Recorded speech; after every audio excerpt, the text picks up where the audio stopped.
ஓம் மகா கணபதியே நமக. குரு வாழ்க, குருவே சரணம். ஆன்மீக அன்பர்கள் அனைவருக்கும் இனிய வணக்கங்கள். நம்ம இந்த வீடியோ மூலயமாக 2024ஆம் ஆண்டுக்கான ஆவணி மாத ராசி பலன்களை பார்க்க இருக்கிறோம்.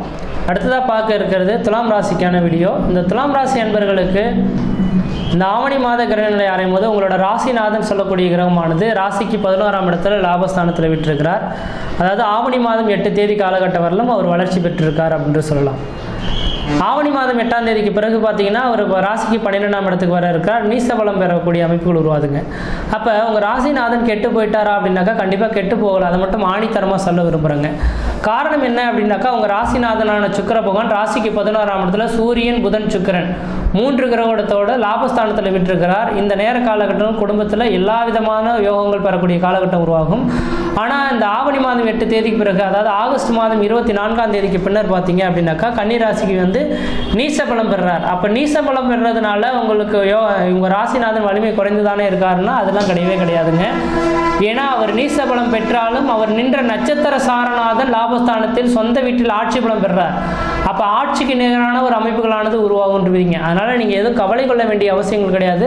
இந்த ஆவணி மாத காலகட்டத்தில் உங்கள் ராசிநாதன் நீசம் பெற்றாலும் நீச்சபங்க ராஜயோகத்தை பெறக்கூடிய ஒரு அமைப்புகள் உருவாகுங்க.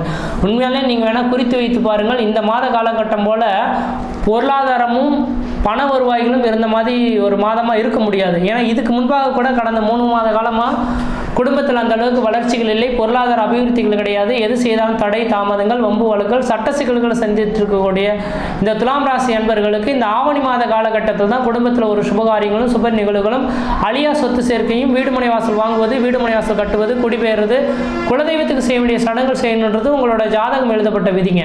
அதனால் இந்த துலாம் ராசி அன்பர்களுக்கெல்லாம் இந்த மாத காலகட்டங்களானது ஓரளவுக்கு வளர்ச்சி நிறைந்த காலகட்டமாக இருக்குது. எந்த அளவுக்கு முயற்சிகள் எடுக்கிறீங்களோ அந்த அளவுக்கு வளர்ச்சிகள் பெறக்கூடிய காலகட்டம் உருவாகுன்ட்டு விதிங்க. ஆனால் 8ஆம் இடத்துல குரு பகவான் மறைந்திருக்காரு சார், அது யோகத்தை கொடுக்குமானாக்கா கண்டிப்பாக இது யோகத்தை கொடுக்கும். எல்லா ராசிக்காரர்களுக்கும் இந்த குரு பகவான் பாதகத்தை கொடுப்பாருன்னு, யோகத்தை கொடுப்பாருன்னு இருந்தாலும் கூட இந்த 8ஆம் இடத்துல இருக்கக்கூடிய குரு பகவானால் பார்த்தீங்கன்னா யோகங்கள் பண்ணணும்னு பெருகுன்று விதிங்க. ஏன்னா குரு பகவானின் பார்வையானது 12ஆம் இடமான பஞ்சனை சுகத்தை குறிக்கக்கூடிய இடங்க. உண்மையான சொல்ல வரங்க, வெகு நாட்களாக குழந்தை பேருக்காகவே காத்துட்டு இருக்கேன் சார், குழந்தை பேரே உருவாகலை சார், எனக்கு குழந்தை பேருக்கு தரிக்குமா அப்படின்னு காத்திருக்கக்கூடிய நபர்களுக்கு கண்டிப்பாக தெளிவாக சொல்ல வரங்க, 2025ஆம் ஆண்டு மே மாத காலகட்டத்துக்குள்ளார இந்த துலாம் ராசி அன்பர்களுக்கு குழந்தை பேர் தரித்தே தரும். ஏன்னா பஞ்சனை சுகம் அப்படின்னு சொல்லக்கூடிய இடம், பஞ்சிமத்தை குறிக்கக்கூடிய இடம் 12ஆம் இடம். அப்போ இந்த 12ஆம் இடத்தை இந்த குரு பகவான் பார்க்க இருக்கிறனால கண்டிப்பாக உங்களுக்கு குழந்தை தரிக்கிறதுக்கான வாய்ப்புகள் அதிகமாக உண்டு.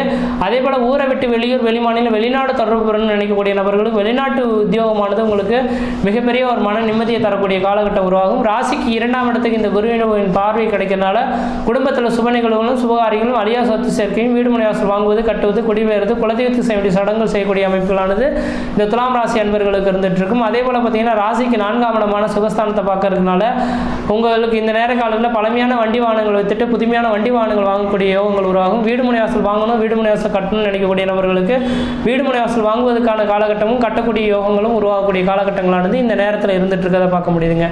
அது மட்டும் போதாதுன்னு பார்த்தீங்கன்னாக்கா இந்த துலாம் ராசி அன்பர்களுக்கு இந்த மாதத்தின் தொடக்கத்திலேயே சனி பகவான், ஏன்னா உங்களுக்கு ராசிக்கு 5ஆம் அதிபதி தான் சனி பகவான்.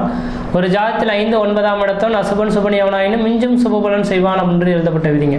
அப்போ 5ஆம் அதிபதினு சொல்லக்கூடிய சனி பகவான் வக்ரம் பெற்று உட்கார்ந்திருந்தாலும் இந்த மாதத்தின் தொடக்கமே பார்த்தீங்கன்னா சனி பகவானோட சனிக்கிழமையில மாதம் உதயமாகுது. அது மட்டும் போதாதுன்னு பார்த்தீங்கன்னாக்கா இந்த மாதத்தில் 2 பிரதோஷ காலகட்டங்கள் வரல இருக்குங்க. அதுவும் சனி பிரதோஷம். அதாவது இந்த சனி பிரதோஷத்தை போய் வழிபாடு செய்கிறோம் அப்படின்னாக்கா 12 வருடம் தொடர்ச்சியாக போய் பிரதோஷ காலகட்டத்தில் ஏற்படக்கூடிய அந்த நிகழ்வுகளை தரிசனம் பண்ணதுக்கான புண்ணியங்கள் உங்களுக்கு கிடைக்கின்ற விதிங்க. அப்போ உங்களுக்கு யோகாதிபதியாகவே சனி பிரதோஷமும் 2 வருது. இந்த மாத காலகட்டத்தில் விநாயகர் சதுர்த்தியும் வர இருக்குங்க. அப்போ சனியின் அம்சமே விநாயகர் பெருமான். அப்போ இந்த மாதமானது சனி பகவானுக்கு உகந்த ஒரு மாதமாக இருக்கனால கண்டிப்பாக இந்த மாத காலகட்டத்தில் நீங்கள் எது செய்தாலும் உங்களுக்கு ஒரு சாதகமான ஒரு சூழல்களை ஏற்படுத்துகிறோம். சனி பிரதோஷம் 2 பிரதோஷத்தையும் நீங்கள் தொடர்ச்சியாக வழிபாடு செய்யுங்க. 2 பிரதோஷத்தில் செய்யக்கூடிய சனி பிரதோஷத்தையும் வழிபாடு வழிபாடுகள் செய்துட்டு உங்களோட தேவைகள் எதுவாக இருந்தாலும் அவர்கிட்ட தெளிவாக நீங்கள் கேட்டு பாருங்கள். அந்த காரியங்களானது உங்களுக்கு கண்டிப்பாக கண் முன்னே நடக்கிறத கண்குளர பார்க்க முடியுன்றவிதிங்க. அதே வேளையில் பார்த்தீங்கன்னாக்கா ராசிக்கு 6ஆம் இடத்துல ராகு பகவான் இருக்கிறது. ஆமையிடம் எருதுகண்ணி நண்டு சுரம் 5 இடத்தில் கருணாகம் ஜாதகர் பொன்மைத்தில் இழ்வார் அப்படின்றவிதிங்க. அப்போ இந்த நேர காலகட்டத்தில் திருமணமாகாத நபர்கள் திருமண வாய்ப்புகளும், குழந்தை பேர் இல்லாத நபர்கள் குழந்தை பேர் உருவாகிறதுக்கான வாய்ப்பு உண்டு. அப்போ இந்த நேர காலகட்டத்தில் பொன்மைத்தில் துயிலக்கூடியவர்கள் பொருளாதார அபிவிருத்திகளும் பொருளாதார மேன்மையும் உருவாகக்கூடிய காலகட்டம் உருவாகுன்றவிதிங்க. அதனால் இந்த ஆவணி மாத கிரகநிலை ஆரம்பொழுது இந்த துலாம் ராசி என்பவர்களுக்கு ஓரளவுக்கு வளர்ச்சி நிறைந்த காலகட்டமாக இருக்குது. எந்த அளவுக்கு முயற்சி எடுக்கிறீங்களோ அந்த அளவுக்கு வளர்ச்சி நிறைந்த காலகட்டமாக இருக்கும். முயற்சி எடுத்து பாருங்கள். கண்டிப்பாக இந்த மாத காலகட்டத்தில் நடக்கக்கூடிய பிரதோஷம் 2 பிரதோஷத்தினையும் நீங்கள் தொடர்ச்சியாக வழிபாடு செய்தீங்கன்னாக்கா முன்ஜென்ம பாவ புண்ணியங்கள்லாம் நீக்கிறதுக்கான ஒரு பலன்களை ஏற்படுத்தக்கூடிய அமைப்புகள் உருவாகுன்றவிதிங்க.